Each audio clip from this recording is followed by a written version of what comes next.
소총에 부착된 유탄 발사관을 이용한 소형 유도미사일이 목표물 타격에 성공하게 되는 무기체계가 개발됐습니다. 이는 병사 개인이 정밀 타격 무기를 보유하는 것과 같은 의미입니다. 보병이 소형 유도미사일을 보유함으로써 개인의 전투력은 급상승하는 것은 당연합니다.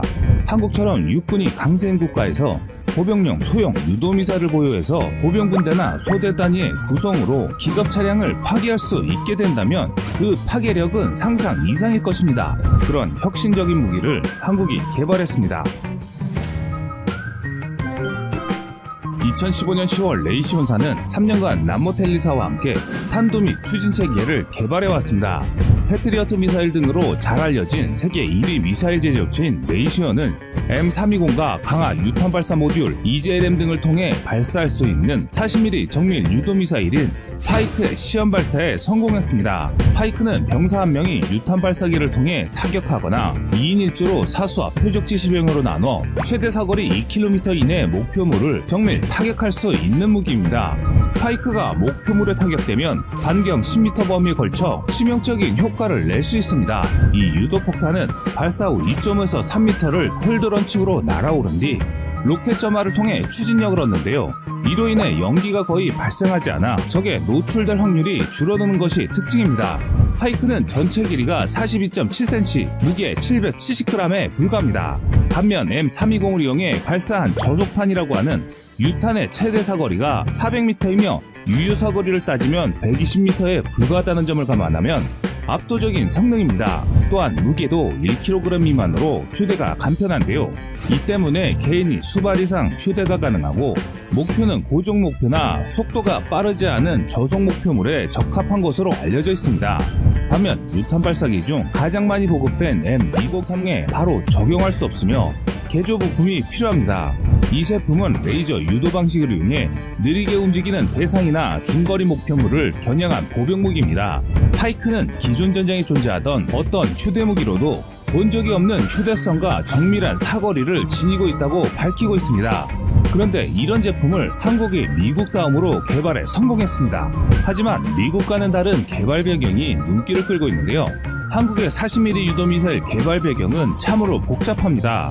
처음 한국형 파이크가 공개된 것은 2019년 UAE IDEX 방산전시회에서 선보였습니다. 이 가운데 LIG 넥슨이 한국 육군의 요청으로 파이크와 거의 비슷한 물건을 개발한 것으로 알려져 있는데요. 이것은 그동안 추진해왔다가 폐기된 K11 복합소총을 대체할 M320급 유탄 발사기 대체용으로 개발됐습니다. 앞에서 언급해드린 미국의 파이크처럼 한국 소형 미사일도 언더배럴 유탄 발사기에 장착하지 못하는데요. 미사일 길이가 기존 유탄보다는 상당히 길기 때문에 기존의 유탄 발사기에는 사용을 할 수가 없기 때문이죠. 우선 한국형 파이크 개발 비하가 몇 가지 있습니다. 한국형 K11은 2000년에 개발 착수하여 2008년 전투 적합 판정을 받아 2010년부터 보급된 복합 화기입니다. 공중폭발 유탄 발사기와 자동소총의 결합품으로 ADD 주관하에 화기는 SNT가 진행했고 사통장치는 EO 시스템, 탄화는 하나가 개발했습니다. 한국의 K11 복합소총은 과거 미군에서 연구되었던 OICW의 영향을 짙게 받은 무기입니다. 개인화기로 개발되었던 OICW와 달리 군대 40mm 유탄 발사기를 K201 대체를 목표로 개발하였습니다. 그러나 전투적합 판정을 받고 보급되었음에도 양산품에서 수차례의 고질적인 폭발 사고와 총기 파손, 탄 결함, 개발사의 시험 성적서 조작 등의 비리가 이어지면서 사용 중단, 원인 규명, 제품 수정의 과정을 수차례 반복하다 2018년 개발 예산이 대폭 삭감되었고 2019년 12월 5일 방사청이 공식적으로 사업 포기를 결정하면서 제식에서 퇴출되었는데요. 이에 한국 국방부는 K11을 대체할 무기가 필요했고 그것이 현재 LIG 넥슨이 개발한 한국형 파이크입니다. 한국형 파이크는 최종 시제품 단계에 있어서 제식 명칭은 지어지지 않았는데요. 하지만 이 작은 소형 녹색 미사일 하나가 수류탄보다 높은 파괴력을 갖고 있습니다. 어깨에 견착해 여러 발을 발사할 수도 있고 8에서 12마이크로미터에서 작동하는 비냉각 열탐지기 형태와 적외선 영상 시커형으로 SAL이라고 하는 반능동 레이저 탐지기 장착 버전도 개발되고 있습니다. 미사일의 전체 무게는 약 2kg이며 최대 사거리는 2km입니다. 고폭탄두를 장착하면 경장갑 차량들을 격파할 수 있고 파편화 탄두를 장착하면 기관총이나 대전차 미사일 기지와 같은 적 보병진지들을 무력화하는 데 사용될 수 있습니다. 크기와 무게가 가벼워 무인 드론에 장착도 가능한데요. 무인 드론에까지 장착이 된다면 우리 장병들의 기동성과 안정성이 보장받기 때문에 육군 개인 하기 중 끝판왕이라 할 수 있습니다.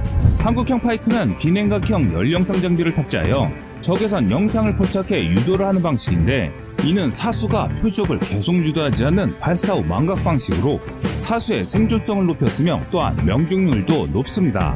한편 한국의 유도 로켓으로 개발된 비궁의 기술이 대거 들어가 있는데요. 비궁은 한국과 미국이 개발한 저가형 유도 로켓인 로거 사업으로 탄생한 무기 체계입니다. 현재 해외 언론을 통해 알려진 바로는 아랍에미리트와 사우디아라비아가 한국의 40mm 유도미사일뿐만 아니라 이번에 선보인 한국의 무기에 대해 많은 관심을 갖고 있는 것으로 알려져 있습니다. LIG 넥스원에 따르면 중동 여러 국가들이 한국 무기에 대해 많은 관심을 갖고 있는 것으로 알려져 있으며, 그중 아랍에미리트는 한국의 에이사레이드처럼 유망해 보이는 무기에 대해서도 많은 관심을 갖고 있습니다. 또한 사우디아라비아, UAE 해군도 관심을 보이고 있는데요. 아랍에미리트는 중동 국가 중 한국을 인정한 국가 중 하나입니다. 최근 만수르 패밀리가 한국을 찾아 전 세계의 시선이 집중됐습니다. 만수르의 2살 아래 동생인 압둘라 아랍에미리트 외교부 장관이 방문했기 때문인데요. 세계에 눈길이 집중된 이유는 전염병19 사태 이후 UAE와 거래를 하기 위한 나라들이 많고 많은데도 불구하고 한국이 첫 해외 출장이기 때문입니다. 과거 전염병 발생 시 한국의 친구 국가라고 했던 나라들이 한국이 개발한 전염병 진단키트를 폄훼했고 한국인 입국을 금지시켰으며 한국인이라는 이유로 부당한 대우를 받게 했습니다. 하지만 아랍에미리트는 한국의 진단키트를 사용해줬고 모든 나라들이 한국인의 입국을 금지시켰을 때 마지막까지 한국을 믿어준 국가였습니다. 아랍에미리트가 한국과 군사경제에 걸쳐 대규모의 거래를 하는 이유는 한국이 가격 대비 품질이 우수한 제품을 판매하는 것도 있지만, 사실 아랍에미리트가 한국을 신뢰하게 된 계기는 따로 있는데요. 아랍에미리트가 건국 후 어지럽던 시기에 한국군의 오랜 파병에 따른 신뢰를 바탕으로 이루어졌습니다. 또한 한국은 아랍에미리트가 선호하는 군 과학훈련센터, 군 시험평가센터 등 국방 및 방위산업 전반에 걸쳐 협력을 강화해 나가고 있는 상황입니다. 그렇기 때문에 아랍에미리트는 한국의 신뢰는 대단한 것으로 알려져 있습니다. 또한 이번에도 한국을 방문했을 때 우리를 놀라게 할 만한 선물을 가져왔는데요. 산업연구원에 따르면 2018에서 2022년간 중동 권역의 무기 구매는 1,300억 달러를 상회할 것으로 전망된다라고 밝혔을 정도로, 특히 최근 5년간 무기 수입국가 세계 3위인 UAE는 지난 3월 양국 정상회담 이후 한국산 첨단 무기 체계 구매 분위기가 고조되고 있는 상황입니다. 또한 방위산업연구부의 조사 결과에 따르면 중동 권역의 방산 수출 교두보로 부상할 가능성이 매우 높다라고 밝혔는데요. 실제로 중동 권역은 최근 8년간 우리나라 방산 수출의 23.7%를 차지하여 아시아 32.1%, 북미 30.1%와 함께 우리나라 3대 방산 수출 권역의 하나로 부상하였습니다. 아랍에미리트는 최근 주변국인 이란과 예멘과의 갈등 고조로 첨단 유도무기 체계와 잠수함, 구축함, 무인 통제 사격 시스템 등의 방산무기를 구매하고 있습니다. 또한 방산무기뿐만 아니라 한국에 원전도 수출했는데요. 한국이 최초로 아랍에미리트에 수출한 원전이 바로 바라카 원전입니다. 한국의 원전 기술은 이례적으로 미국과 유럽에서 모두 우수성 인증을 획득했습니다. 10년 전 다른 나라들을 제치고 한국의 아랍에미리트가 원전 건설을 요청했었는데요. 드디어 10년 만에 그 바라카 원전이 완공된 것입니다. UAE의 결과물이 공개되자 한국에 대한 극찬이 쏟아지고 있습니다. UAE 현지 매체 칼리지 타임즈는 바라카 원전은 아랍에미리트의 야심을 상징한다. 또한 바라카 원전의 건설은 세계적인 모범 사례이며 조만간 아랍에미리트를 위해 하루 24시간 깨끗한 전기를 생산하기 시작할 것이라고 전했습니다. 또한 아부다비 왕세자이자 아랍에미리트군 부사령관인 모하메드는 바라카 원전을 보더니 아랍 세계 최초로 평화 핵 에너지 발전소가 세워졌다.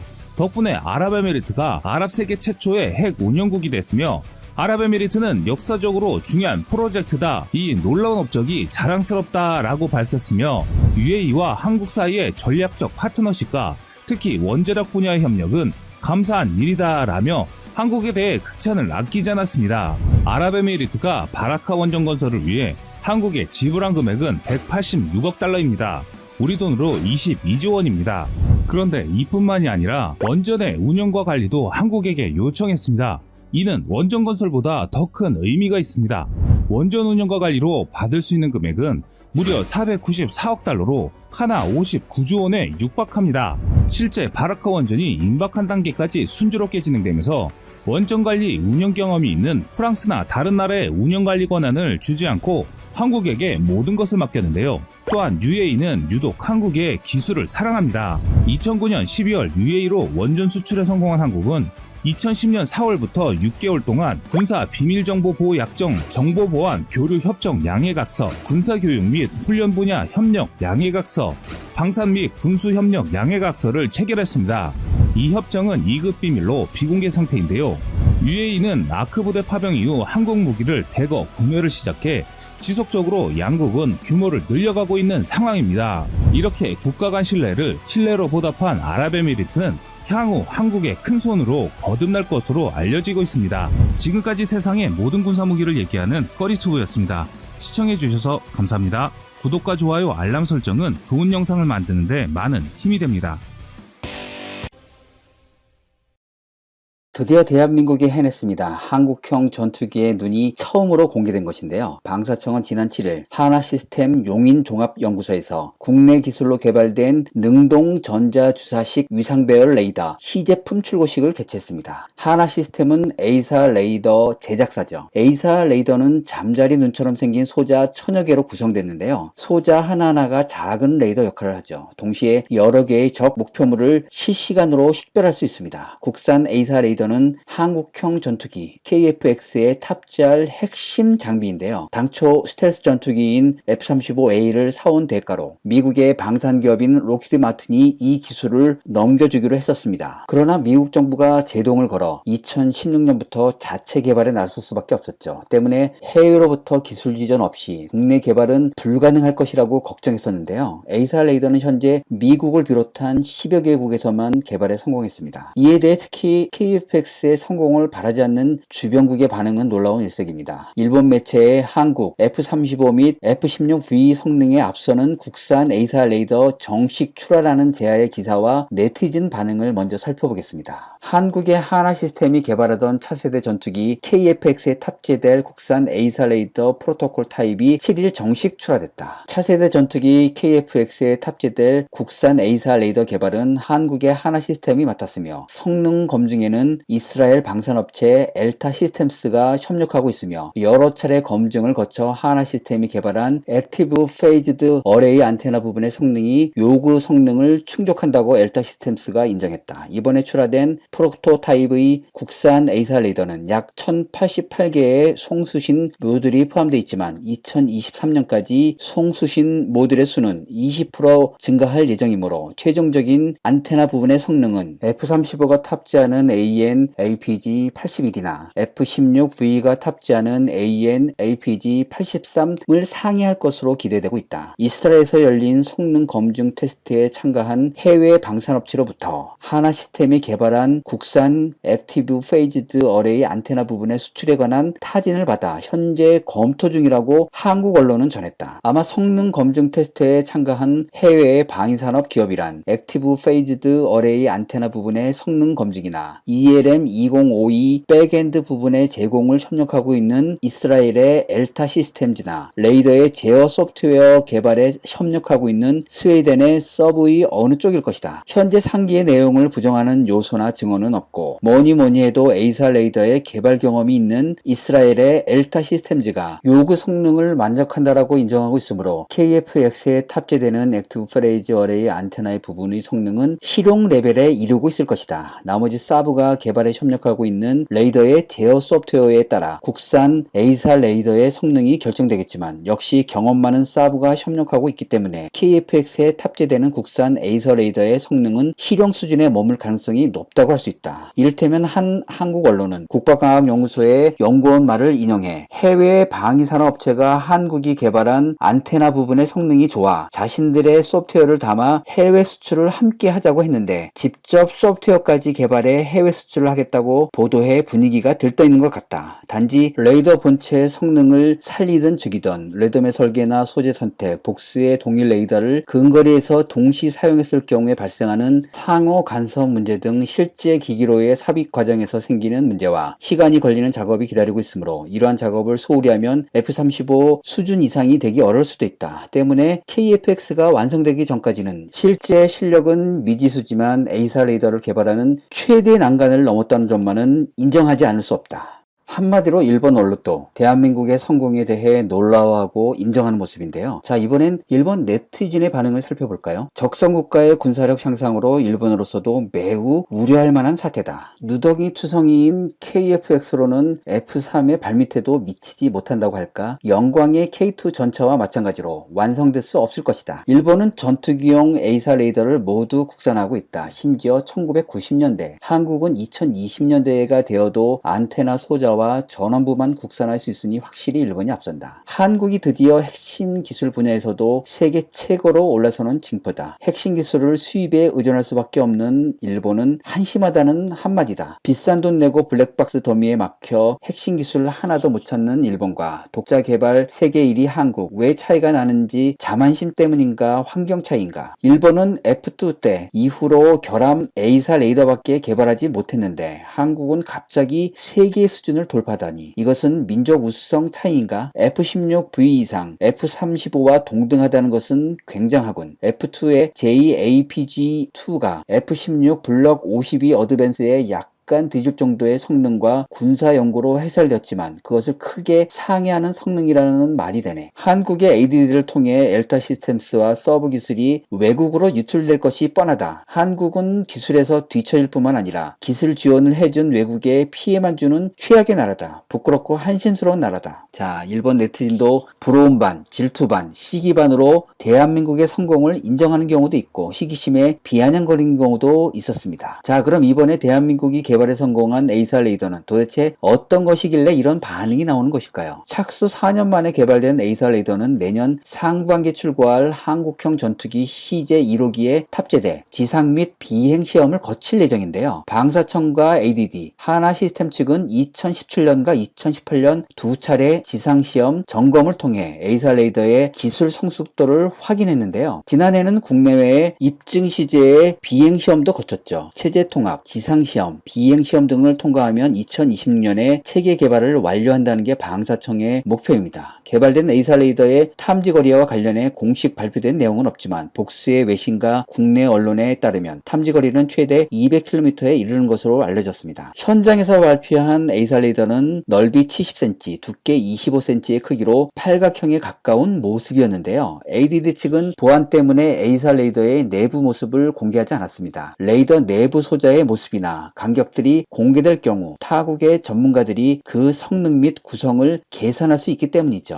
이번에 공개된 A사 레이더에 대해 미국을 비롯해 다른 선진국들도 소프트웨어, 하드웨어에 정말 놀라고 있는데요. 외국에서 우리의 하드웨어 장비에 자신들의 소프트웨어를 붙여서 다른 나라에 팔자고 협업 러브콜이 들어오고 있다고 합니다. 하지만 우리가 소프트웨어까지 다 만들어서 우리가 해외에 다 팔 방침입니다. 여기서 잠깐 한국형 전투기의 눈인 A사 레이더는 어떤 기능을 할까요? 레이더는 전자파를 물체에 발사시켜 그 물체에서 반사되는 전자파를 수신해 물체와의 거리, 방향, 고도 등을 알아내는 무선 감시 장치입니다. 전파를 별다른 장치 없이 발사하면 사방으로 퍼져 나가죠. 초기 기계식 레이더들은 오목 거울형 반사판을 설치해 이를 회전시키며 360도 전체를 감시하는 방법을 사용했습니다. 보통 전쟁 영화에서 레이더 감시 화면이 원을 그리며 돌아가는 모습이 나오는 것도 이런 이유 때문인데요. 현대 들어서는 위상 배열 레이더가 많이 쓰이죠. 위상 배열 레이더는 전파 송수신 모드를 여러 개 붙여서 배열한 후 각각의 모듈이 송수신하는 전파의 위상을 개별 제어합니다. 쉽게 말해 서로 다른 위상을 갖는 전파를 송신해 전자식으로 빔을 조향합니다. 기존의 기계식 레이더는 감시하고자 하는 곳에 전파를 방사하기 위해 하나하나 레이더의 안테나를 기계식으로 움직여야 하는 반면 위상 배열 레이더는 전파의 위상만을 변경해도 전파의 방향을 바꿀 수 있습니다. 기계식 레이더보다 훨씬 빠르게 360도 방향을 훑을 수 있는 거죠. 빠른 속도로 훑기 때문에 한 바퀴를 회전할 접근할 때 표적을 놓치는 경우를 막아줍니다. 또 전파의 송신부와 수신부도 따로 구성돼 부피가 크고 무거운 기계식 레이더를 비교해 가볍다는 장점도 있습니다. 가볍지만 정보 처리 속도도 기계식 레이더보다 훨씬 빠르죠. 여러 개의 공중과 지상 목표물까지 동시에 탐지하고 추적할 수 있습니다. 위상 배열 레이더에는 크게 수동 전자 주사식 위상 배열 레이더와 이번에 방사청이 개발한 에이사 레이더가 있는데요. 이 둘의 가장 큰 차이점은 다른 주파수를 가진 전파의 발사 가능 여부입니다. 수동 전자 주사식 위상 배열 레이더는 동일한 주파수의 전파만 발사할 수 있습니다. 동일한 주파수의 전파만 발사하게 되면 방사 위치를 역으로 추적해 위치가 노출된다는 문제가 발생하죠. 에이사 레이더는 이러한 문제를 해결한 한 단계 뛰어난 위상 배열 레이더입니다. 이미 주파사를 끊거나 섞어 전파를 방사할 수 있어 위치를 감추는 데 적격인데요. 정보 처리 속도는 기계식 레이더보다 1000배 빠르고 전투 능력도 3배에서 4배가량 강한 것으로 평가됩니다. 수동 전자 주사식 위상 배열 레이더와 비교해 기계식 구동부도 적어 고장이 적다는 점도 큰 장점으로 꼽히죠. 에이사 레이더와 함께 미국이 이전을 거부한 나머지 3가지 전투기 핵심 기술도 국내에서 곧 시제품으로 완성될 것으로 알려졌습니다. 자, 이제 이들 기술이 적용된 한국형 전투기 KF-X가 대한민국의 영공을 지키는 것은 물론 해외 각국에 수출될 날을 기원합니다.